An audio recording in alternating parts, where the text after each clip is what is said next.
look and learn and do scout team and learn in the classroom, which is very valuable from a quarterback, especially a young quarterback. So I'm saying no, it's not a mistake. Start the redhead. So this is interesting to me.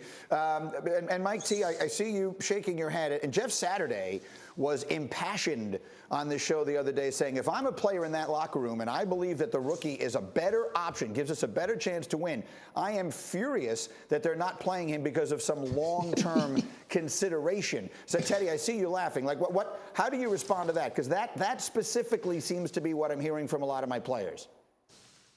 Yeah, players are emotional people, aren't they? Yeah. Yes, sir. I think it's just that, I mean, you also got to look at, is he set up for success? All right, I believe it's the Rams. You play the Rams week 1. I mean, is he ready for that? I mean, is his offensive line ready for that? I mean, does Jason Peters, who they just signed, need a little bit more time to get his feet back underneath him as a left tackle for that team? There's a lot of things to consider in the development of a player that is so important, okay? And Nagy's seen the model before, and all he's doing is following it, and I understand. It's an interesting start to their schedule, as you see, with a sprinkling there of games you figure they should win, and then others where they will be a significant underdog. Mike T, what do you think? Yeah, I disagree with Tedy. I would start Justin Fields, and I agree with Jeff Saturday.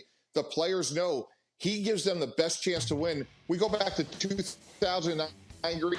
Mark Sanchez started from day one. He was not perfect, but we ran the ball, played good defense. Next thing we know, we're in the AFC Championship game. This is a team that was in the playoffs a year ago. They have a really good defense, and when you make decisions as a head coach or a GM, the locker room is your checks and balances, and they know, and it's not even close. There is a massive difference in talent between Justin Fields and Andy Dalton, and the fact that the offensive line isn't good would make it even an easier decision to play Justin Fields because he's such a better athlete. So it's not going to be perfect. There are going to be growing pains, but he gives them the best chance to win short-term and long-term. Well, Sam, let me come to you I on remember this. that offensive line in New York you guys had. That offensive line was well, we got to block now. you, Tedy.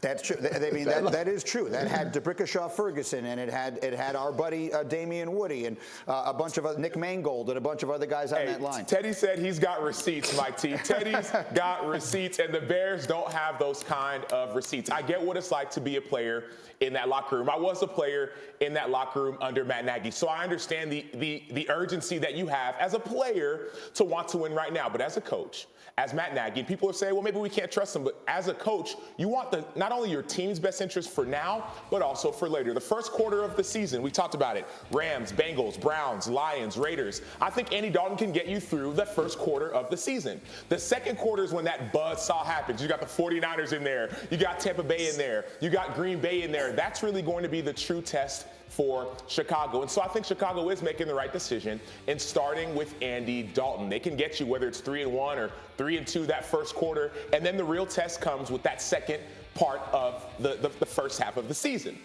At that point, I think you'll know who your quarterback needs to be. Yes, as a player, you're excited about a young superstar, but also you have to trust the process. Matt Nagy has a process. I've seen it happen with Mitch Trubisky. When Mike Glennon was a quarterback, and we on that team were saying, man, get Mike out of there, throw Mitch in there. The fans were booing Mike and cheering on Mitch, and then we see what happens with Mitch in Chicago. So even if you're an emotional player or a fan, I've talked to so many fans who are saying, man, I want to see Justin Fields. I want to see him in there. But these fans in Chicago, they don't only remember Chicago football. They remember baseball too. They're like, man, but we did that with Kerry Wood, with the Cubs. Man, he had all these strikeouts. We wanted to put him in, and all of a sudden, he wasn't the starter that we all expected him to be. And so I think everyone needs to exhibit a little bit of patience here. Quick final thought, Tedy, go.